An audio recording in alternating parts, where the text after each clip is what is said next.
Last application. ఇది 2 dimensional. ఎంత మనం చెప్పుకుంది ఏంటి 3 డైమెన్షనల్. ఇప్పుడు మనం చెప్పుకునేది ఏంటి 2 డైమెన్షనల్. ఓకేనా. 2 డైమెన్షనల్ కోసం ఏం తీసుకున్నాం మనం infinite plane sheet of charge. ఏంటిది electric field due to infinite plane sheet of charge. ఓకేనా. ఇప్పుడు ఏ షేప్లో ఉంది మనకి రెక్టాంగులర్. 2 డైమెన్షన్ అన్నాం కాబట్టి ఏం తీసుకుందాం మనం ప్లేన్ షీట్ అంటే ఎలా ఉంటుంది మనకి రెక్టాంగిల్ షేప్లో ఉంటుంది. రెక్టాంగిల్ అన్నప్పుడు ఏం తీసుకుంటాం మనం ఈ రెక్టాంగిల్లో రెక్టాంగిల్ అంటే ఏ డైమెన్షన్ మనకి 2 డైమెన్షనల్. 2 డైమెన్షనల్ మనం ఏం తీసుకుంటాం ఏరియా. ఆ ఏరియాలో ఛార్జ్ డిస్ట్రిబ్యూట్ చేస్తే ఏమంటారు సర్ఫేస్ ఛార్జ్ డెన్సిటీ. ఏమంటారు దాన్ని మనం surface charge density. Sigma is equals to charge by area. ఓకేనా. మనం ఎస్ తీసుకుంటున్నాం కాబట్టి ఇక్కడ ఏం రాసుకుందాం charge Q by S. Okay. మీకు ఆల్రెడీ చెప్పా ఎలక్ట్రిక్ ఫీల్డ్ ఫైండ్ అవుట్ చేయాలి అంటే మనం తీసుకున్న క్లోజ్డ్ సర్ఫేస్ చుట్టూ ఏముందని తీసుకుంటాం మనం గాజియన్ సర్ఫేస్. హియర్ గాజియన్ సర్ఫేస్ అనేది ప్లేన్ షీట్కి ఎలా ఉంటుంది అంట సిలిండర్ షేప్లోనే ఉంటుందంట. ఇప్పుడు ఈ సిలిండర్ షేప్లో మనకి ఎన్ని సర్ఫేస్ ఏరియాస్ వస్తాయి వేసుకుంటే 1 2 3 4. సేమ్ మనం ఇన్ఫైనైట్ ప్లేన్ షీట్ వైర్లు ఎలా తీసుకున్నామో 4 సైడ్స్ ఉంటాయి నాన్న. ఇక్కడ ఉన్న దాన్ని ఏమనుకుందాం మనం DS1. సేమ్ మనం ఎలా చేశారు మీరు ఫస్ట్లో చేసుకున్నాం మనం ఏది infinite fine sheet wire. Infinite sheet wire ఒక వైర్ తీసుకున్నాం కదా వైర్. ఆ వైర్కి కూడా ఏం తీసుకున్నాం మనం 4 సైడ్స్ సర్ఫేస్ ఏరియా ఉంటుందని తీసుకున్నాం. అయితే అక్కడ 3 కేటగిరీసే తీసుకున్నాం కదా. ఇక్కడ ఏంటి 4 సైడ్స్ ఉన్నాయి కాబట్టి 4 సైడ్స్ తీసుకున్నాం DS1 DS2 DS3 DS4. Okay. ఇప్పుడు మీరు ఎక్కడైనా పెట్టుకోవచ్చు ఎలక్ట్రిక్ ఫీల్డ్ ఫైండ్ అవుట్ చేయడానికి. ఎక్కడ తీసుకుందాం మనం ఇక్కడ తీసుకుందాం. ఎలక్ట్రిక్ ఫీల్డ్ని ఇక్కడ ఫైండ్ అవుట్ చేద్దాం. అలానే ఇటు సైడ్ తీసుకుంటే ఇక్కడ ఫైండ్ అవుట్ చేద్దాం. 2 సైడ్స్ వస్తాయి కదా ఛార్జ్కి ఎలక్ట్రిక్ ఫీల్డ్. ఎందుకంటే ఇప్పుడు ఛార్జ్ తీసుకున్నారు ఈ ఛార్జ్కి ఏంది ఇటువైపు ఉంటుంది ఇటువైపు ఉంటుంది. అందుకోసం మనం ఇక్కడ కనుక్కున్నాం కాబట్టి ఇది పాయింట్ P ఎలక్ట్రిక్ ఫీల్డ్. అలానే ఇటు సైడ్ తీసుకున్నట్టయితే ఇది ఒక పాయింట్ Q. ఓకేరా. మీకు ఆల్రెడీ ఇక్కడ చెప్పా మనం ఇక్కడ తీసుకున్నప్పుడు ఫ్లక్స్ ఏమైంది 5-1. ఇక్కడ ఒక ఫ్లక్స్ ఏమనుకుందాం 5-2. ఇక్కడ ఫ్లక్స్ ఏమనుకుందాం 5-3. ఇక్కడ ఫ్లక్స్ ఏమనుకుందాం 5-4. ఓకేనా. ఇప్పుడు ఈ ప్లేన్ షీట్కి 2 సైడ్స్ ఎలక్ట్రిక్ ఫీల్డ్ తీసుకున్నాం కనుక్కోవడానికి. Total surface of the electric flux ఈ మొత్తం ఏం తీసుకున్నాం 5-1 5-2 5-3 5-4 తీసుకున్నాం కదా. ఇప్పుడు ఈ 4టికి కలిపి టోటల్ ఎలక్ట్రిక్ ఫ్లక్స్ ఏమైంది total electric flux phi is equals to phi1 plus phi2 plus phi3 plus phi4. ఓకేనా. ఎలక్ట్రిక్ ఫ్లక్స్కి ఫార్ములా ఏంటి phi is equals to integral E dot DS1. ఎందుకంటే phi1 దగ్గర DS1 phi2 దగ్గర E డాట్ DS2 phi3 దగ్గర E dot DS3 phi4 దగ్గర E dot DS4. ఓకేనా. ఇప్పుడు dot product ఉంది కాబట్టి మనకి ఏ తీటా వస్తుంది వెక్టార్ నుంచి కాస్ తీటా వస్తుందండి. phi is equals to integral EDS1 cos theta 1 plus integral EDS2 cos theta 2 plus integral EDS3 cos theta 3 plus integral EDS4 cos theta 4.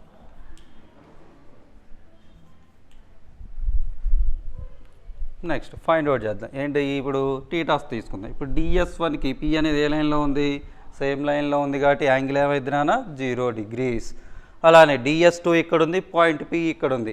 అప్పుడు మీకు ఇక్కడ యాంగిల్ ఎలా ఉంటుంది, ఇదేమో ఎక్స్ యాక్సిస్లో ఉంది, ఇది చూసినట్టయితే మీకు వై యాక్సిస్లో ఉంది, అంటే దీనికి ఇది ఎలా ఉంది, పర్పెండిక్యులర్గా ఉంది. అప్పుడు యాంగిల్ ఏమైంది, 90 degrees. మీరు అనుకోవచ్చు ఇటు సైడ్ కూడా చూసుకోవచ్చు కదా సార్, ఇటు సైడ్ చూసుకున్నా కానీ ఇది మీకు ఎలా ఉంది నాన్న, క్యూకి DS2 అనేది ఎలా ఉంది, పర్పెండిక్యులర్, అంటే ఎంత 90 degrees. అలానే DS3 ఇక్కడ ఉన్నటువంటి పాయింట్ క్యూ దగ్గర వచ్చినటువంటి ఎలక్ట్రిక్ ఫీల్డ్కి ఎలా ఉంటుంది, సేమ్ లైన్, కాబట్టి అప్పుడు యాంగిల్ ఎంత అయింది, 0 degrees. అలానే DS4కి పాయింట్ P అయినా కానీ అండ్ పాయింట్ క్యూ అయినా కానీ ఎలా ఉంది, 90 degrees. అంటే మీకు ఇప్పుడు థీటాస్ రాసుకుంటే θ1 is equals to θ3 is equals to ఏమైంది, 0 degrees. అంటే DS1 దగ్గర ఉన్న యాంగిల్ θ1, DS3 దగ్గర ఉన్న యాంగిల్ θ3. అలా DS2 DS4 దగ్గర ఉన్న యాంగిల్స్ θ2 θ4 అనుకోండి. ఈ DS2కి P ఎలా ఉంది, పర్పెండిక్యులర్. అలానే DS4కి P ఎలా ఉంది, పర్పెండిక్యులర్. పర్పెండిక్యులర్ అంటే యాంగిల్ ఎంత, θ2 is equals to θ4 is equals to perpendicular అంటే యాంగిల్ ఎంత రానా, 90 degrees. ఇప్పుడు ఈ వాల్యూస్ ఇందులో సబ్స్టిట్యూట్ చేద్దాం. Flux φ is equals to integral EDS1 cos 0 plus integral EDS2 cos θ2 అంటే ఎంత, 90 plus integral EDS3 cos 0 plus integral EDS4 cos 90. Here cos 0 అంటే ఎంత, 1, ఇక్కడ cos 0 అంటే ఎంత, 1, cos 90 అంటే ఎంత, 0, cos 90 అంటే ఎంత, 0. అంటే ఈ టర్మ్ ఏమైపోద్ది, zeros, because cos 90 is 0, 0 into something 0. Next cos 0 అంటే 1, cos 0 అంటే ఎంత, 1, 1 ఇంటూ EDS3 ఏమైంది, EDS3, 1 ఇంటూ EDS1 ఏమైంది, EDS1. అప్పుడు flux φ is equals to integral EDS1 plus integral EDS3. φ is equals to integral EDS1 అంటే E into S1 plus EDS3 అంటే E into S3. Flux φ is equals to E into S1 plus E into S3. Okay, ఇప్పుడు మనం తీసుకున్నట్టయితే cylinder కదా, ఇటువైపు ఎంత అయితే surface area ఉంటుందో ఇటువైపు కూడా అంతే సర్ఫేస్ ఏరియా ఉంటుంది, అవునా కదా, ఆల్ సైడ్స్. అక్కడ S1 is equals to S3 is equals to ఏమని రాసుకుందాం మనం, ఎస్. ఓకేనా, ఇటువైపు ఎంత అయితే సర్ఫేస్ ఏరియా కవర్ అయిందో ఇటువైపు కూడా అంతే సర్ఫేస్ ఏరియా కనబడుతుంది, ఇటువైపు ఏది ఉంటే అటువైపు కూడా అంతే ఉంటుంది. కాబట్టి S1 ఈజ్ ఈక్వల్స్ టు ఏమైంది, S3. దాన్నే మనం అనుకున్నాం S1 is equals to S3 is equal to ఏమనుకున్నాం మనం, ఎస్. ఇప్పుడు ఈ S1 S3 ప్లేస్లో ఏం సబ్స్టిట్యూట్ చేద్దాం, ఎస్ సబ్స్టిట్యూట్ చేయండి. అప్పుడు φ is equals to ES plus ES. φ is equals to 2 into ES. ఓకేనా, flux φ is equals to 2 into ES. From Gauss law నుంచి, ఫ్రమ్ గాస్ లా నుంచి φ ఈజ్ ఈక్వల్స్ టు ఫార్ములా ఏంటి, Q by epsilon naught. అంటే ఇక్కడ మీరు φ బదులు ఏం పెట్టచ్చు, Q by epsilon naught. Q by epsilon naught is equals to 2 into E into S. మనకు కావాల్సింది ఏంటి, ఈ కదా, ఈ 2Sని ఇటు తీసుకురండి, ఏమైంది, Q by 2 epsilon naught into S is equals to E. ఓకేనా, న్యూమరేటర్లో ఉంది కాబట్టి తీసుకొస్తే ఏమైంది, డినామినేటర్ బై అయింది. మనకి Q బై S అంటే ఏంటి, మన Q by A or S, A అన్నా ఎస్ అన్నా ఒకటే. ఎస్ అంటే సర్ఫేస్ ఏరియా అని, ఏ అంటే ఏరియానే. ఓకే, Q బై S అంటే ఏమనుకున్నాం మనం, సిగ్మా. కాబట్టి ఇక్కడ Q బై S బదులు ఏం రాసుకోవచ్చు, sigma is equals to sigma by 2 epsilon naught. ఓకేనా, ఇది electric field due to infinite plane sheet. Plane sheet ఏది తీసుకున్నా కానీ electric field is equals to ఏమైంది, సిగ్మా బై 2 ఎప్సిలాన్ నాట్. మళ్ళీ ఒకసారి చెప్తాను చూడండి. ఇప్పుడు దేనికి అనుకోవాలి మనం, electric field due to infinite sheet of charge. Okay, మనం ఏం తీసుకున్నాం, ఒక ఇన్ఫైనైట్ షీట్ తీసుకున్నాం. ఓకేనా, దాని లోపల ఏం చేసాం మనం, ఛార్జ్ డిస్ట్రిబ్యూట్ చేసుకున్నాం. ఇన్ఫైనైట్ షీట్ అంటే అదే డైమెన్షనల్, 2 డైమెన్షనల్. 2 డైమెన్షనల్లో మనకి ఏముంటుంది, ఏరియా. కాబట్టి ఈ ఛార్జ్ బై ఏరియాని ఏమనుకుంటాం మనం, సిగ్మా. సిగ్మా అంటే ఏంటి, సర్ఫేస్ ఛార్జ్ డెన్సిటీ. ఇప్పుడు మనం ఎలక్ట్రిక్ ఫీల్డ్ కనుక్కోవడానికి గాస్ ఏం చెప్తాడంటే దాని చుట్టూ గాజియన్ సర్ఫేస్ ఉందని తీసుకుంటాడు. ఇప్పుడు ఈ ప్లేన్ షీట్కి చుట్టూ ఏముందనుకున్నాడు, సిలిండ్రికల్ షేప్లో ఉందనుకున్నాడు. దీనికి మనకాడు 4 ఏరియాస్ తీసుకున్నాడు, DS1, DS2, DS3, DS4. Electric field కనుక్కోవాలి కదా, ఇటువైపు ఉన్నదాన్ని పాయింట్ P అనుకున్నాడు, ఇటువైపు ఉన్నదాన్ని పాయింట్ Q అన్నాడు. షీట్ అంటే ఇలానే కదా ఉండేది, ఇటువైపు ఉంటుంది ఇటువైపు ఉంటుంది నాన్న. ఓకే, ఇప్పుడు ఈ DS1 దగ్గర ఉన్న ఫ్లక్స్ ఏమనుకున్నాడు, 5-1. DS2 దగ్గర వచ్చే ఫ్లక్స్ ఏమనుకున్నాడు, 5-2. DS3 దగ్గర ఫ్లక్స్ ఏమనుకున్నాడు, 5-3. DS4 దగ్గర 5-4. కాబట్టి టోటల్ ఎలక్ట్రిక్ ఫ్లక్స్ ఏమైంది, 5 = 5-1 + 5-2 + 5-3 + 5-4. మనకి ఫ్లక్స్ 5 ఫార్ములా ఏంటి, ఇంటిగ్రల్ E.ds. 5-1 అంటే ఇంటిగ్రల్ EdS1, 5-2 అంటే E.ds2, 5-3 అంటే ఇంటిగ్రల్ E.ds3, 5-4 అంటే ఏంటి, ఇంటిగ్రల్ E.ds4. డాట్ వచ్చింది కాబట్టి ఏ టీటా వచ్చింది మనకి, కాస్ టీటా. ఫస్ట్ ఇయర్లో మనం చదువుకున్న వెక్టార్స్లో. కాబట్టి EdS1 cos theta 1, integral EdS2 cos theta 2, integral EdS3 cos theta 3, EdS4 cos theta 4. మరి టీటా 1, టీటా 2, టీటా 3, టీటా 4 కనుక్కోవాలి కదా. యాంగిల్ దేనికి మధ్యలో వస్తుంది, ఎలక్ట్రిక్ ఫీల్డ్కి ఏరియాకి.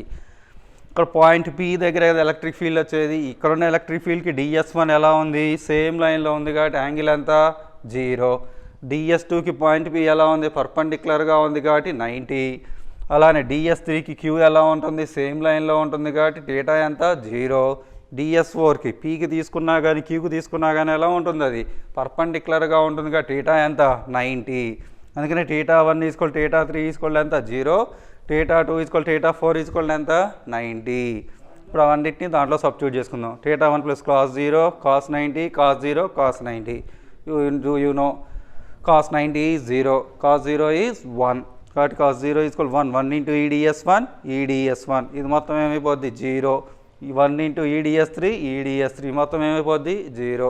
ఇప్పుడు ఇంటిగ్రేషన్, ఈ ఇంటిగ్రల్ DS1 అంటే ఏంటి, S1. ఇంటిగ్రల్ DS3 అంటే ఏంటి, S3. ఇటువైపు ఎంత సర్ఫేస్ ఏరియా ఉంటుందో ఇటువైపు కూడా అంతే సర్ఫేస్ ఏరియా ఉంటుంది. Both surface areas are equal. కాబట్టి S1 = S3 = ఏమనుకుంటాం, ఎస్. అప్పుడు సబ్స్టిట్యూట్ చేస్తే ES + ES ఏమైంది నాన్న, 2ES. ఫ్రమ్ గాస్లా నుంచి 5 ఫార్ములా ఏంటి, Q/ε0. కాబట్టి ఈ ప్లేస్లో మనం ఏం సబ్స్టిట్యూట్ చేస్తాం, Q/ε0. Q/ε0 = 2ES. ఈ కావాలి కాబట్టి 2S ఏం చేస్తాం, ఇటు తీసుకొస్తాం. ఇటు తీసుకొస్తే ఏమైంది, బై అయింది. అప్పుడు ఏం రాసుకుంటాం, Q/2ε0 × S. Charge by S అంటే ఏంటి, ఏరియా. ఛార్జ్ బై ఏరియా అంటే ఏంటి మీకు, సిగ్మా. కాబట్టి దేర్ఫోర్ ఆన్సర్ ఏమైంది మీకు, E = అంటే electric field due to infinite plane sheet of charge అంటే ఏంటి ఫార్ములా, E = ఇవన్నీ మీకు 2 మార్క్స్లో కూడా అడుగుతాడు. ఏమడుగుతాడు, what is the electric field due to infinite straight wire అంటే మనం అనుకున్నాం అదే. E = formula λ/2πε0 R. అలానే సెకండ్ అది రాస్తే మీకు 2 మార్క్స్. అలా కాకుండా ఇంకో క్వశ్చన్లో electric field due to infinite plane sheet of charge అంటే E = నెక్స్ట్ ఇందా మనం అనుకున్నాం స్పెరికల్ సెల్లో 3 cases. What is the electric field due to outside the sphere of the charge అంటాడు. అంటే ఏంటప్పుడు ఫార్ములా E = 1/4πε0 Q/r². అలానే ఆన్ ద స్పియర్ అంటే Q 1/4πε0 Q/r². What is the electric field due to inside the sphere of the spherical cell, electric field is 0. ఇవన్నీ కూడా 2 మార్క్స్కి అడిగే chance ఉంటుంది. అంటే డైరెక్ట్గా ఫార్ములా రాస్తే మీకు 2 మార్క్స్ పడిపోతాయి. ఇవి మీకు ఆబ్జెక్టివ్ పాయింట్ ఆఫ్ వ్యూలో ఫార్ములాస్ మోస్ట్ ఇంపార్టెంట్.